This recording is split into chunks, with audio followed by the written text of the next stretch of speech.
Naquela noite fria de setembro, o silêncio de uma pequena cidade do interior de Indiana seria quebrado para sempre. Era 28 de setembro de 2000 quando David Raycão, um homem aparentemente comum, chegava em casa após jogar basquete com amigos. Ele não sabia que ao abrir a porta da garagem, encontraria um cenário que parecia saído de um pesadelo. Sua esposa, Kimberly, caída no chão, sem vida, e seus 2 filhos pequenos ainda dentro do carro da família, alvejados a sangue frio. O que deveria ser apenas mais uma noite banal se transformou em um dos crimes mais controversos e perturbadores da história criminal norte-americana. Um crime que não apenas destruiu uma família, mas também arrastou um homem para o abismo de 3 julgamentos consecutivos, acusações infundadas, teorias contraditórias e um sistema de justiça que parecia mais interessado em encontrar um culpado do que em buscar a verdade. Hoje, nós vamos mergulhar fundo nessa história obscura, repleta de falhas policiais, manipulação de provas e mentiras que marcaram a vida de David Cão, o homem que, de vítima, se tornou o principal suspeito. Prepare-se, porque esta narrativa não fala apenas sobre um crime brutal, mas sobre o quanto a verdade pode ser distorcida quando a justiça se perde em meio ao espetáculo. Antes de começarmos a reconstituir cada detalhe dessa tragédia, eu quero falar diretamente com você que está assistindo. Se você gosta de mergulhar em histórias reais, impactantes e sombrias como essa, considere se inscrever no canal agora mesmo. Ative as notificações para não perder nenhum episódio, porque cada semana trazemos aqui casos que vão além da superfície. Exploramos os bastidores, as falhas humanas, os segredos e as consequências que muitas vezes ficam escondidas. Deixe também o seu like neste vídeo, porque isso ajuda demais a fortalecer o nosso trabalho e nos motiva a continuar trazendo narrativas independentes e profundas para você. O universo do True Crime é cheio de mistérios, mas aqui, juntos, conseguimos desvendá-los. Conto com você para seguir comigo até o fim desta história.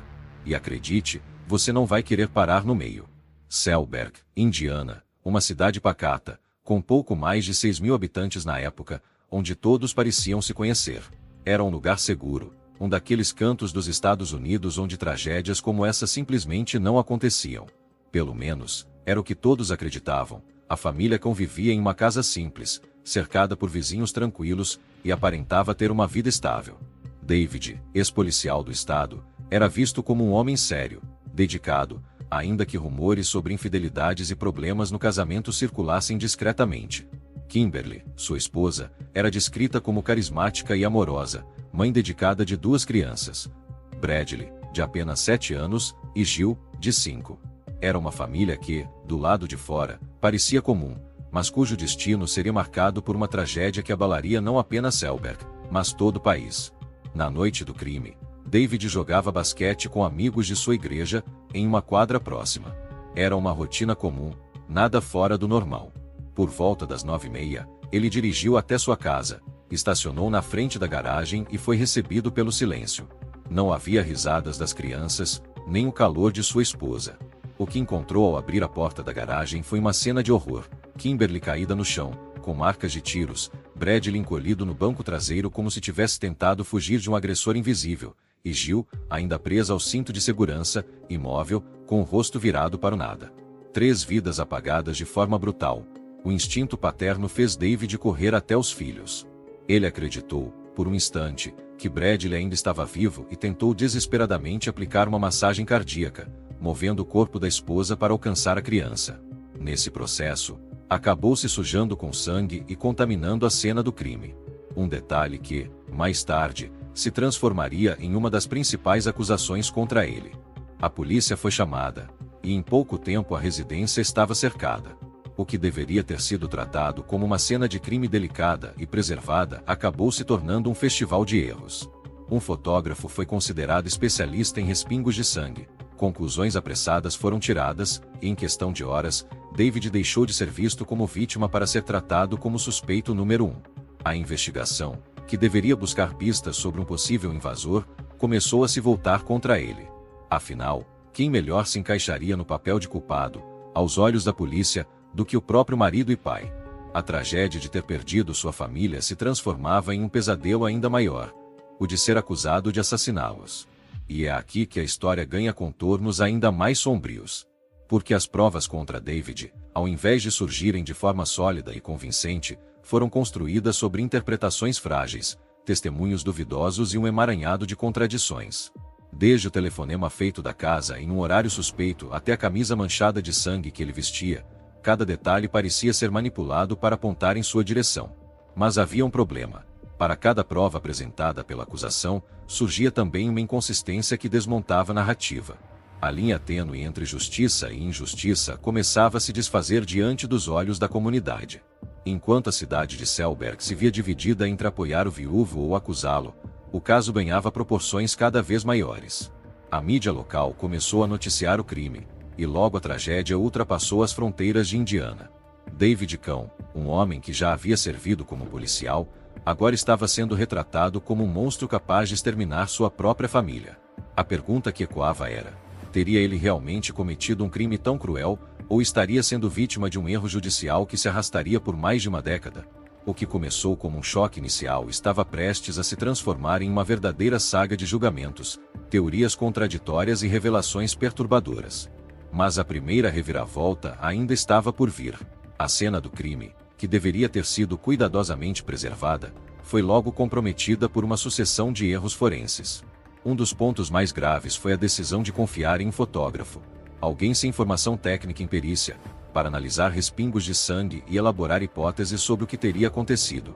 Esse homem afirmou que as manchas na camisa de David não poderiam ter sido causadas por contato, mas sim pelo impacto de alta velocidade de disparos. Era uma conclusão que, para os investigadores, soava como uma prova definitiva.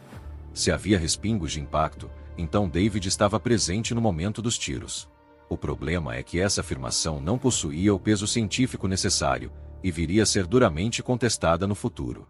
Mas naquele instante, a polícia estava mais interessada em confirmar suspeitas do que em questioná-las. Outro elemento que fortaleceu a teoria inicial contra David foi um telefonema registrado na linha da casa às 19h19 da noite do crime, um horário que não batia com seu álibi de estar no jogo de basquete. Para os investigadores, isso indicava que ele havia mentido. A explicação, entretanto, poderia ser muito mais simples. Indiana era um estado confuso em relação a fusos horários, e registros telefônicos frequentemente apareciam com marcações incorretas. Mas a polícia preferiu acreditar no pior cenário, transformando um possível erro técnico em prova circunstancial contra o pai de família. A partir daí, formou-se a primeira teoria do crime. David teria saído para jogar basquete apenas para criar um álibi, retornado para casa, assassinado sua esposa e filhos, feito uma limpeza rápida da cena e, em seguida, ligado para pedir ajuda. Para a promotoria, o motivo estava ligado a problemas conjugais, traições e ao desejo de começar uma nova vida sem a família. Era um enredo conveniente e simples demais, mas que encontraria resistência logo em seguida. Isso porque o legista determinou que as mortes haviam acontecido mais de uma hora antes do que a polícia havia calculado inicialmente. Esse detalhe mudava tudo. O horário dos disparos coincidia justamente com o período em que David estava jogando basquete com seus amigos.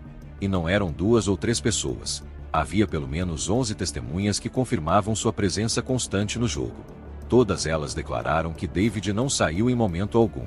Para a acusação, restava apenas uma possibilidade improvável: que ele tivesse se ausentado sem que ninguém percebesse, cometido o crime e voltado discretamente. Uma hipótese que, embora teoricamente possível, soava cada vez menos plausível. É justamente nesse ponto que a narrativa do caso começa a ganhar tons ainda mais obscuros. Porque se a primeira teoria desmoronava diante de um álibi sólido, uma nova figura surgia na história: Charles Bonney. Um homem com um histórico criminal repleto de agressões contra mulheres e um estranho fetiche por sapatos femininos. Em 2004, 4 anos após o crime, o DNA de Charles foi encontrado em um moletom deixado na cena. Era a conexão que faltava para apontar outro suspeito. Mas, em vez de assumir o papel central de culpado, Charles criou uma narrativa própria, na qual David continuava sendo o principal atirador, enquanto ele se colocava como um coadjuvante acidental. Uma versão que, mesmo repleta de lacunas, acabou sendo usada pela promotoria como reforço para sustentar a culpa de David. É interessante observar como, nesse momento, a investigação já havia se tornado menos sobre provas e mais sobre narrativa. A cada inconsistência, uma nova explicação era improvisada, como se o objetivo não fosse chegar à verdade, mas sim encontrar justificativas para manter David preso no centro da história. A dúvida, que deveria favorecer o acusado, era distorcida para reforçar ainda mais a acusação. E isso se refletia também na opinião pública. Vizinhos e moradores de Selberg estavam cada vez mais divididos, alguns enxergando David como vítima, outros como um monstro escondido por trás de uma fachada de pai de família. E você, que está acompanhando essa história agora, consegue perceber como pequenos erros, quando não questionados, podem se transformar em grandes tragédias? É por isso que eu reforço: se você gosta desse tipo de narrativa e quer que continuemos revelando não apenas crimes, mas também os bastidores falhos do sistema de justiça, não esqueça de apoiar o canal. Seu comentário, sua inscrição e o simples gesto de compartilhar esse vídeo ajudam a manter viva a proposta de mostrar ao mundo que nem sempre as versões oficiais contam toda a verdade. Mas voltemos ao caso. O envolvimento de Charles Bonney trouxe mais do que apenas uma nova teoria, trouxe confusão e uma avalanche de versões contraditórias. Segundo ele, estava na casa apenas para vender uma arma a David, quando presenciou o ex-policial atirar em sua esposa e filhos. Ele alegava ter fugido em seguida, deixando o moletom para trás. Porém, nada sustentava essa versão. Não havia registros de telefonemas, mensagens ou qualquer prova de que os dois homens sequer haviam combinado um encontro. Ainda assim, a promotoria parecia disposta a acreditar. Afinal, se o DNA de Bonney estava na cena, mas ainda assim a culpa era de David, tudo ficava ainda mais conveniente para alimentar a narrativa de conspiração e tragédia. Enquanto isso, cada detalhe da cena do crime era reinterpretado de acordo com o que melhor encaixava na acusação. O sangue na camisa de David, prova de que ele disparou contra sua família, mesmo que especialistas afirmassem que as manchas eram compatíveis com contato, quando ele tentou socorrer o filho. O telefonema em horário duvidoso, evidência de que ele mentiu, mesmo diante da explicação plausível sobre o fuso. O histórico de infidelidade, transformado em motivo suficiente para que um homem decidisse eliminar esposa e filhos. Era como se a narrativa tivesse sido escrita antes das provas, e não o contrário. E assim, pouco a pouco, o caso foi se transformando em algo muito maior do que um crime doméstico. Ele se tornou um retrato de como falhas policiais, vaidade de promotores e interpretações frágeis podem construir um espetáculo que prende a atenção da mídia e da sociedade, mas destrói a vida de quem é colocado no centro. Para David Cão, cada passo dado pela acusação era um mergulho mais profundo em um inferno que ele jamais poderia imaginar. O primeiro julgamento estava à sua espera, e seria apenas o começo de uma saga de dor, injustiça e disputas que se arrastariam por 13 longos anos. E foi justamente nesse tribunal que a tragédia ganharia contornos ainda mais macabros. O primeiro julgamento de David Cão começou em 2002, 2 anos após o massacre que destruiu sua família. A acusação entrou no tribunal com uma narrativa clara. O ex-policial havia matado a esposa e os filhos por motivos passionais, fruto de infidelidades e de um casamento em crise. A camisa manchada de sangue foi apresentada como uma grande prova forense, sustentando a teoria de que aquelas marcas só poderiam ter sido causadas por respingos de impacto durante os disparos. Para o júri, o argumento soava convincente. O que eles não sabiam era que toda essa análise vinha de um fotógrafo, alguém sem a formação necessária para realizar estudos de padrão de sangue. Mas, naquele momento, esse detalhe não importava. O espetáculo do tribunal se sobrepunha à ciência. A defesa, por sua vez, tentou mostrar que as manchas poderiam ter se originado do contato de David com o corpo da filha, quando ele entrou no carro desesperado para tentar salvar o pequeno Bradley. Peritos contratados mostraram que os padrões eram compatíveis com esse cenário. Ainda assim, o peso emocional da acusação foi mais forte. O histórico de traições de David foi exposto diante de todos, construindo uma imagem de homem desleal e sem caráter. Não era apenas sobre provas, mas sobre reputação. Ao final, o júri não resistiu à pressão. David Cão foi condenado pelo assassinato da própria família. Porém, em 2004, uma reviravolta abalou o caso. O Tribunal de Apelações anulou a condenação, alegando que o juiz havia permitido depoimentos que não tinham relevância direta com o crime. Várias mulheres foram chamadas para testemunhar sobre supostas propostas íntimas de David, criando um perfil de homem promíscuo que influenciou o júri de forma ilegal. O tribunal entendeu que isso comprometia a imparcialidade do julgamento. Pela primeira vez, o sistema admitia que algo estava errado. Mas, em vez de encerrar a saga, isso apenas abriu caminho para um segundo julgamento. Enquanto isso, o DNA encontrado no moletom abandonado na cena finalmente foi processado corretamente. O resultado apontou para Charles Bonney, um homem conhecido da polícia local por sua ficha criminal extensa. Bonney tinha histórico de agressões violentas contra mulheres e um comportamento perturbador relacionado ao roubo de sapatos. Não demorou muito para que os investigadores descobrissem que, no passado, ele havia tentado sequestrar vítimas, sempre com o mesmo padrão: violência, ameaça armada e uma estranha obsessão pelos pés das mulheres. A conexão com o caso parecia inevitável. Ainda assim, ao invés de assumir o centro das atenções, Charles apresentou uma versão distorcida dos fatos, colocando David mais uma vez no papel de atirador. Segundo sua narrativa, ele havia ido à casa dos Cohn apenas para vender uma arma, quando testemunhou David disparar contra a esposa e os filhos. Depois disso, teria fugido, deixando o moletom para trás. A história não fazia sentido. Não havia registros de qualquer contato entre os dois homens, nem provas de que esse encontro tivesse sido combinado. Mas, de alguma forma, a promotoria abraçou essa versão. Para eles, era mais útil manter David no banco dos réus do que admitir que haviam seguido uma linha de investigação falha por anos. Em 2005, Charles Bonney foi formalmente acusado de envolvimento no crime. A partir daí, os dois homens seriam julgados em paralelo, em processos que se entrelaçavam de forma confusa e perigosa. Bonney foi condenado a 225 anos de prisão, mas isso não impediu que continuasse servindo como peça-chave contra David. Seu depoimento, cheio de contradições, ainda assim foi usado para reforçar a imagem do ex-policial como assassino. Era como se o sistema tivesse decidido que, de alguma maneira, ambos deveriam carregar a culpa. Para a opinião pública, essa versão criava um cenário mais fácil de digerir: um pacto sombrio entre dois homens para eliminar uma família inocente. E aqui entra um ponto fundamental: a relação obscura entre os promotores e as testemunhas. Descobriu-se que Stan Faith, promotor responsável pelo primeiro julgamento de David, também havia atuado como advogado de Charles Bonney em outros momentos. Um claro conflito de interesse, que colocava em xeque a credibilidade de todo o processo. Ainda assim, o sistema parecia disposto a ignorar essas falhas, avançando com acusações que, mais uma vez, colocavam David no centro da narrativa. O segundo julgamento foi ainda mais sombrio que o primeiro. Além da questão do sangue e da suposta motivação passional, a acusação trouxe uma nova hipótese perturbadora. David teria assassinado sua família para encobrir abusos cometidos contra a própria filha. Foi apresentada como evidência uma única lesão nos genitais da menina, que o legista da acusação interpretou como sinal de violência íntima. Mas um médico que testemunhou pela defesa discordou, explicando que a criança havia sofrido diversos traumas contusos durante o ataque e que a lesão poderia ter origem no impacto do crime. Mesmo assim, a sugestão de abuso foi suficiente para chocar o júri. A mancha emocional voltou a falar mais alto que a ciência. Mais uma vez, David foi condenado. Do lado de fora, a comunidade estava dividida. Muitos viam a condenação como uma vitória da justiça, outros enxergavam com desconfiança o rumo que o caso havia tomado. A verdade é que, a cada julgamento, o processo parecia menos sobre provas e mais sobre a construção de um enredo que mantinha o espetáculo vivo.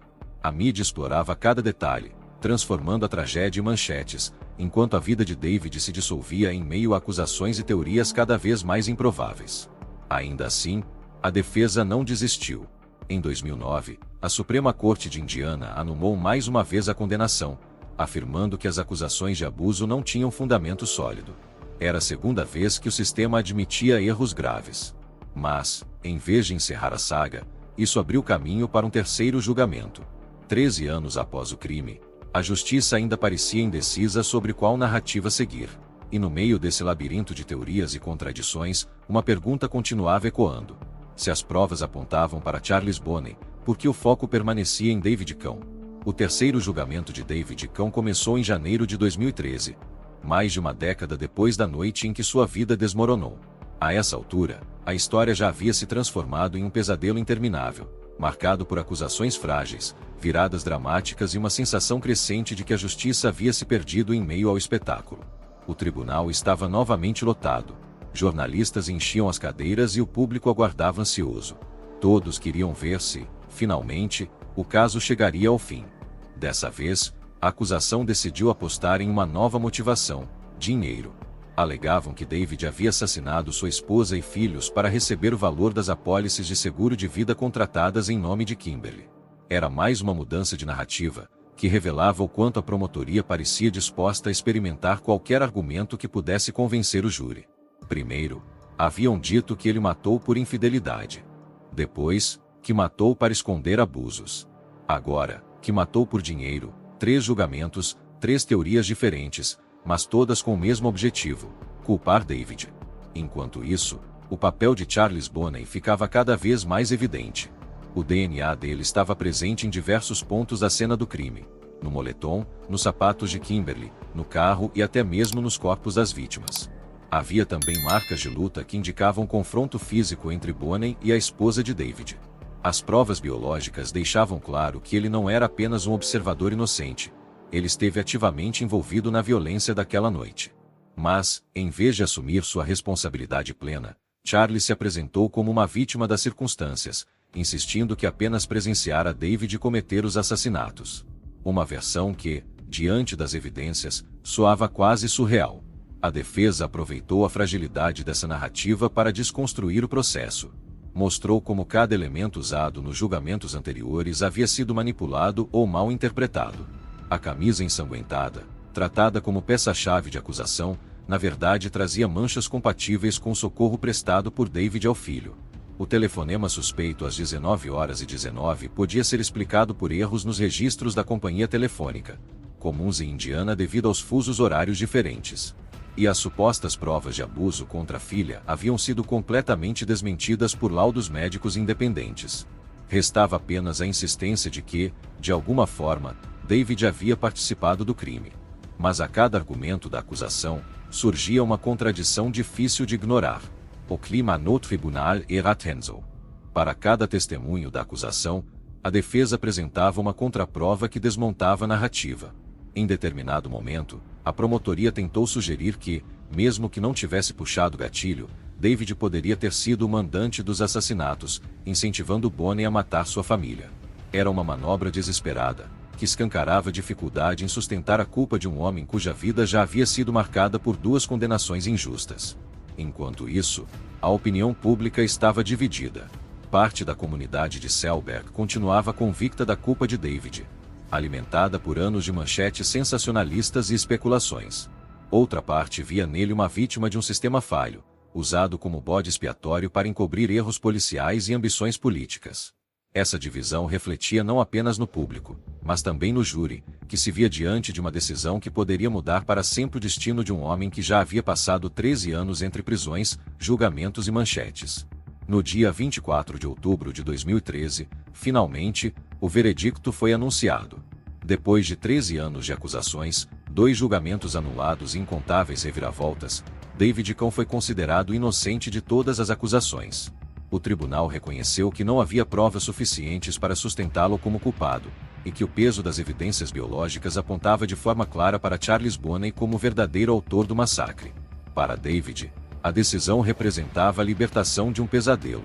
Mas também deixava cicatrizes profundas. Ele havia perdido não apenas sua família, mas também mais de uma década de sua vida atrás das grades, acusado injustamente de um crime que não cometeu. A reação da comunidade foi imediata. Muitos ficaram chocados com a absolvição, incapazes de aceitar que um homem acusado tantas vezes pudesse, no fim, ser inocente. Outros celebraram a decisão como uma vitória da justiça tardia, ainda que dolorosa.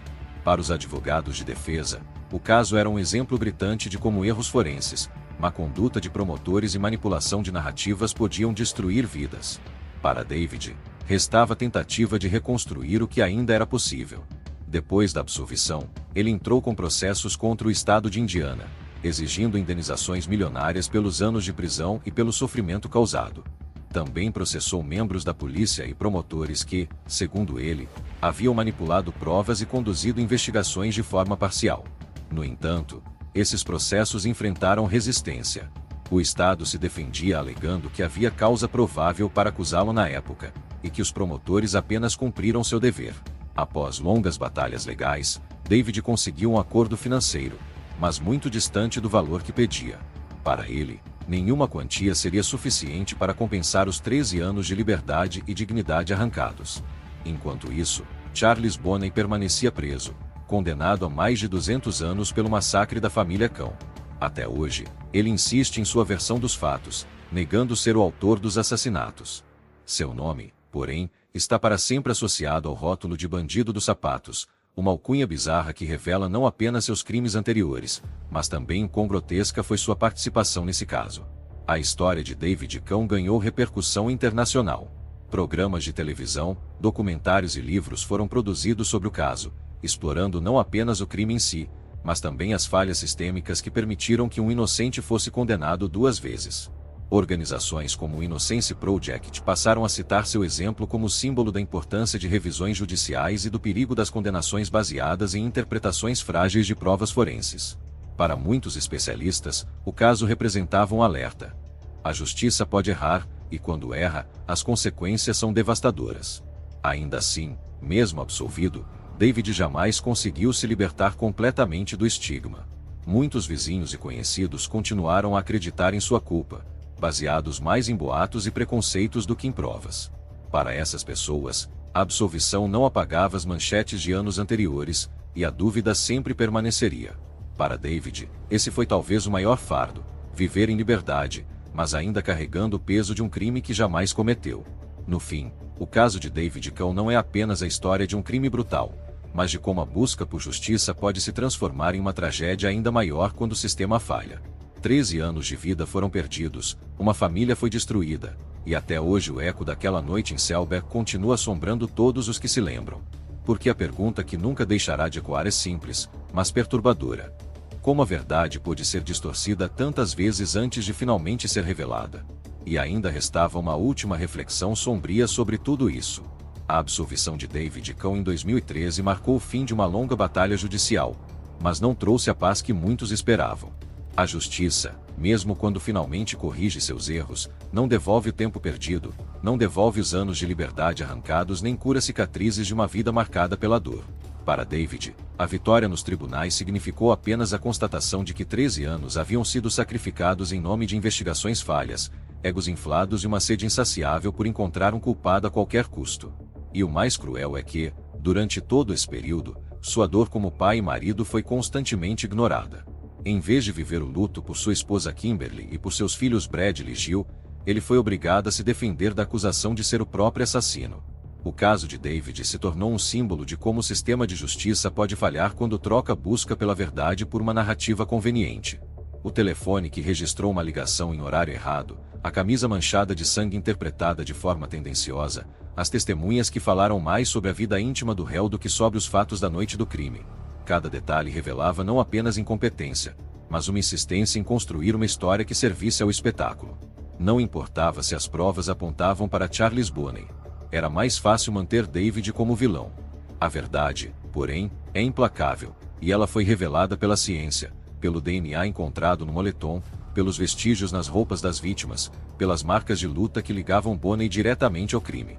Ao final, não havia como negar que o verdadeiro bandido dos sapatos estava por trás da tragédia.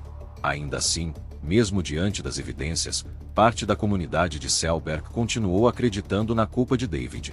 Essa incredulidade expõe algo ainda mais sombrio. Às vezes, as pessoas preferem se apegar à primeira versão que ouviram, mesmo que ela seja frágil ou falsa. Porque mudar de opinião exige encarar o desconforto de reconhecer que o sistema, em que todos confiam, falhou de forma vergonhosa. O caso também levantou debates importantes sobre a atuação da polícia, da promotoria e dos especialistas forenses. Como um fotógrafo pôde ser tratado como perito em respingos de sangue? Como um promotor pôde atuar com conflito de interesse e ainda assim manter credibilidade? Como uma acusação de abuso sexual contra uma criança foi sustentada em tribunal com base em apenas uma lesão sem evidências conclusivas? Essas perguntas ecoaram não apenas em Indiana, mas em todo o país, revelando as fragilidades de um sistema que deveria proteger inocentes, mas que, em casos como esse, se mostrou capaz de destruí-los. 13 anos se passaram entre a noite do crime e a absolvição. Durante esse tempo, David se tornou um homem marcado. Ele tentou processar o Estado, pediu indenizações milionárias, mas recebeu apenas uma fração do que buscava. Para ele, nenhum valor financeiro seria capaz de compensar as noites passadas atrás das grades, os olhares de desconfiança, as manchetes que o chamavam de monstro. E, acima de tudo, nenhum valor devolveria sua família. Kimberly, Bradley e Jill permaneceriam mortos, e o verdadeiro culpado já estava condenado. Mas o vazio da perda e o peso da injustiça permaneceriam para sempre. O eco desse caso continua vivo em documentários, livros e programas de televisão. O Innocence Project o cita como exemplo clássico de condenação injusta. Autores e jornalistas exploraram cada detalhe, transformando o pesadelo em narrativas que ainda hoje despertam indignação. Para alguns, é uma história sobre crime e castigo. Para outros, é uma prova de que a justiça precisa ser constantemente vigiada para não se tornar injusta. Para David, é a história de sua vida, uma vida marcada por uma tragédia dupla: perder sua família e perder sua liberdade. No fim, talvez o mais perturbador não seja apenas o crime brutal cometido naquela noite de setembro, mas o que veio depois. Porque o massacre da família Cão foi um ato de violência irreparável, mas as condenações injustas, os julgamentos falhos e a insistência em culpar o inocente foram violências repetidas, prolongadas por 13 anos. É um lembrete sombrio de que a justiça, quando se perde, pode ser tão cruel quanto o próprio crime. E é por isso que essa história precisa ser contada. Para que erros como esses não sejam esquecidos, para que o público entenda que nem sempre os culpados são os que aparecem nas primeiras páginas dos jornais, e para que o silêncio das vítimas não seja usado como pano de fundo para acusações infundadas. Se você chegou até aqui, eu quero agradecer pela sua companhia. Histórias como a de David Cão são dolorosas de narrar, mas necessárias. Elas expõem não apenas o lado obscuro dos crimes, mas também as falhas humanas daqueles que deveriam zelar pela verdade. Se você acredita que precisamos continuar revelando casos como esse, que desafiam a lógica e mostram a importância de questionar as versões oficiais, eu convido você a apoiar o canal. Inscreva-se, ative as notificações e compartilhe este vídeo com quem você sabe que se interessa por True Crime. Deixe também o seu comentário. Sua opinião importa e ajuda a manter essa comunidade viva. A justiça pode falhar, a verdade pode ser distorcida. Mas, juntos, podemos manter a memória dessas histórias viva para que erros do passado não se repitam no futuro. Essa é a missão. E se você ficou impactado por este caso, continue conosco. Há muitos outros segredos sombrios à espera de serem revelados.